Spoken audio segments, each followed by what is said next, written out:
High-resolution satellite images have verified descriptions in the Rig Veda of the descent of the ancient Saraswati River from its source in the Himalayas to the Arabian Sea. Pure in her course from the mountains to the ocean, alone of streams, Saraswati hath listened.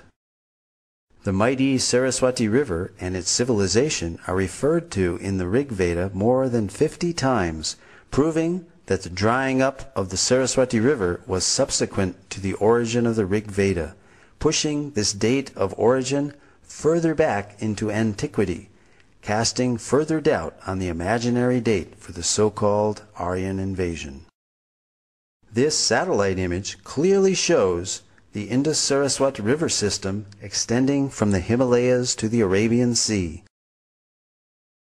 Here, the Indus River is on the left, outlined in blue, while the Saraswati River basin is outlined in green. The black dots are the many archaeological sites or previous settlements along the banks of the now dry Saraswati River. The drying up of the Saraswati River around 1900 BCE is confirmed archaeologically. Following major tectonic movements or plate shifts in the Earth's crust, the primary cause of this drying up was due to the capture of the Saraswati River's main tributaries, the Sutlej and the Dristadvati, by other rivers.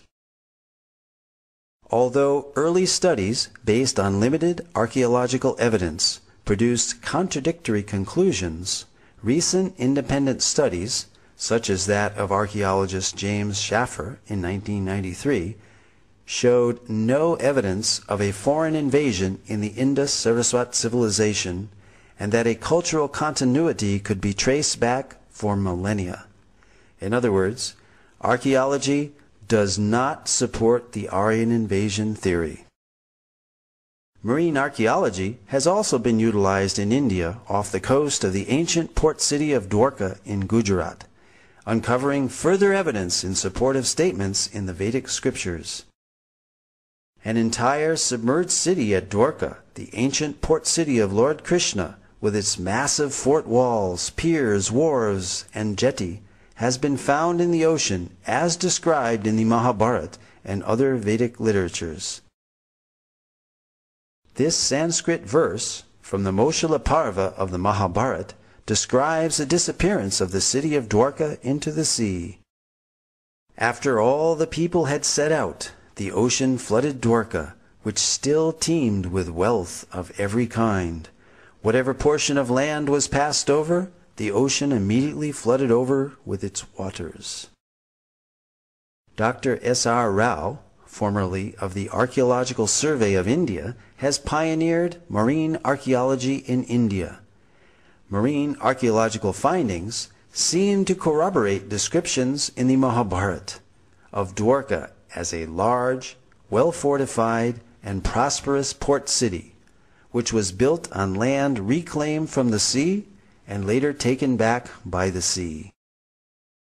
This lowering and raising of the sea level during these same time periods of the 15th and 16th centuries BCE is also documented in historical records of the country of Bahrain.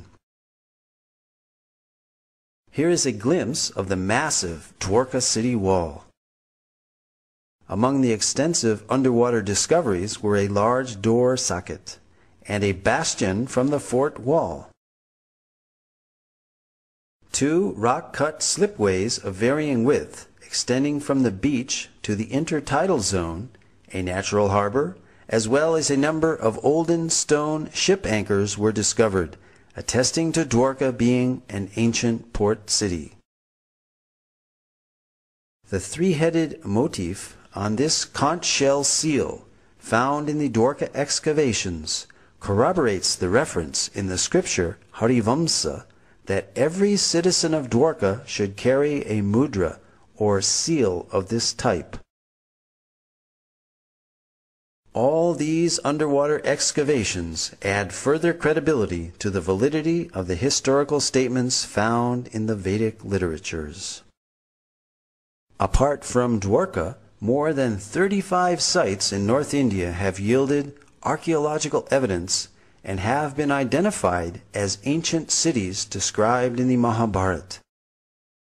Copper utensils, iron, seals, gold and silver ornaments, terracotta discs, and painted grayware pottery have all been found in these sites. Scientific dating of these artifacts again corresponds to the non-Aryan invasion model of Indian antiquity. Furthermore, the Matsya and Vayu Puranas describe great flooding which destroyed the capital city of Hastinapur, forcing its inhabitants to relocate in Kaushambi. The soil of Hastinapur reveals proof of this flooding. Archaeological evidence of the new capital of Kaushambi has recently been found, which has been dated to the time period just after this flood. Similarly, in Kurukshetra, the scene of the great Mahabharata war, iron arrows and spearheads have been excavated and dated by thermoluminescence to 2800 BCE, the approximate date of the war given within the Mahabharata itself.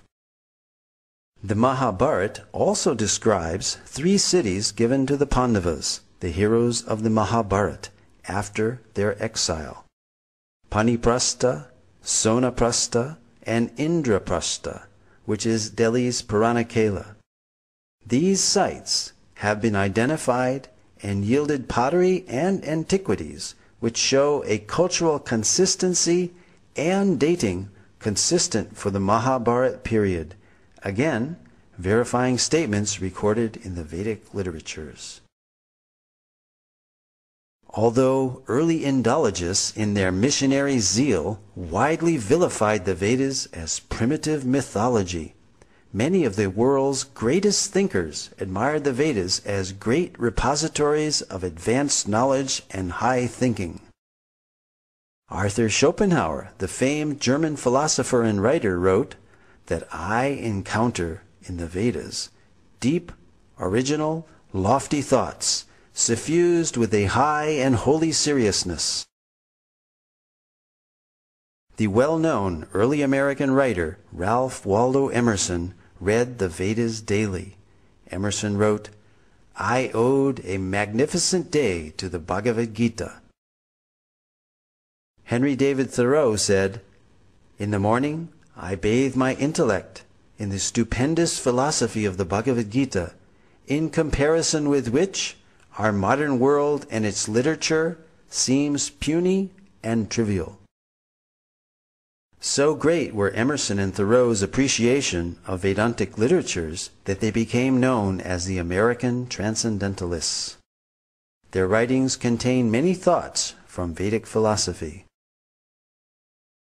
Other famous personalities who spoke of the greatness of the Vedas were Alfred North Whitehead, British mathematician, logician, and philosopher, who stated that Vedanta is the most impressive metaphysics the human mind has conceived.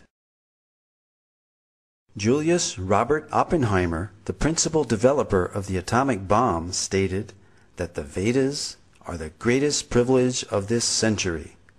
During the explosion of the first atomic bomb, Oppenheimer quoted several Bhagavad Gita verses from the 11th chapter, such as, Death I am, cause of destruction of the worlds. When Oppenheimer was asked if this is the first nuclear explosion, he significantly replied, yes, in modern times, implying that ancient nuclear explosions may have previously occurred. Lin Yutang, Chinese scholar and author, wrote, India was China's teacher in trigonometry, quadratic equations, grammar, phonetics, and so forth.